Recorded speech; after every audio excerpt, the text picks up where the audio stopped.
My Cousin Vinny is another movie that is lived forever.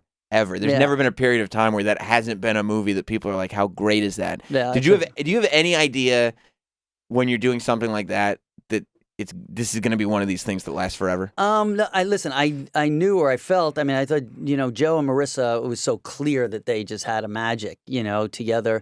And then, you never know till they're done. But you look at that. You look at Karate Kid, The Outsiders, My Cousin Vinny. There's three of them that in that small period of time for me, it's pretty amazing that they stand the test of time. And My Cousin Vinny is the late for dinner movie. If it's on, you're late for dinner. Right.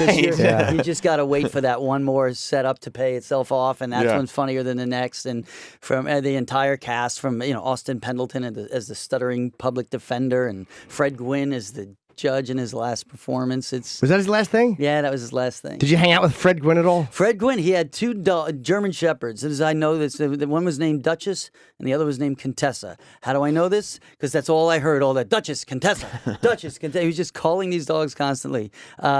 Gentleman giant of a guy, very private to himself. I didn't get to work with him that much. Obviously, Joe did. And it was... Didn't you have that one scene with him, right?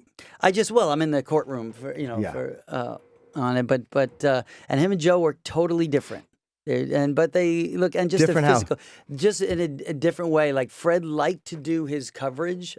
I'd never seen this before, and I found it so interesting. He liked to do his coverage, and for those of you listening who don't know what that is, it's like different camera sizes, like the close-ups and all that stuff. So when it was just on him, he didn't want the other actors to do their dialogue. He wanted them to pantomime their dialogue.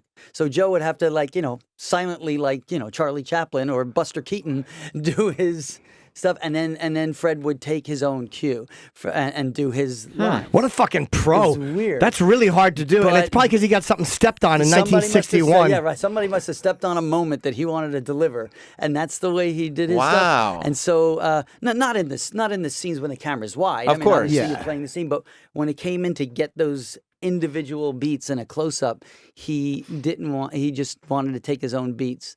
That's one of the things I remember. But a gentleman to me, and another great performance, but sadly his last. Is that now when you're doing something like that? That's such an odd way to do it. And you have a guy. Pesci had already done Raging Bull by that point, and I think he had done Goodfellas. Oh yeah, he won the Oscar for Goodfellas when we were shooting. So he was still like a very, very legitimate guy.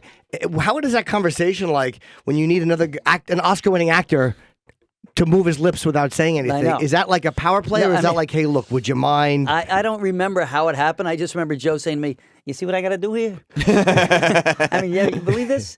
But he wasn't. It wasn't.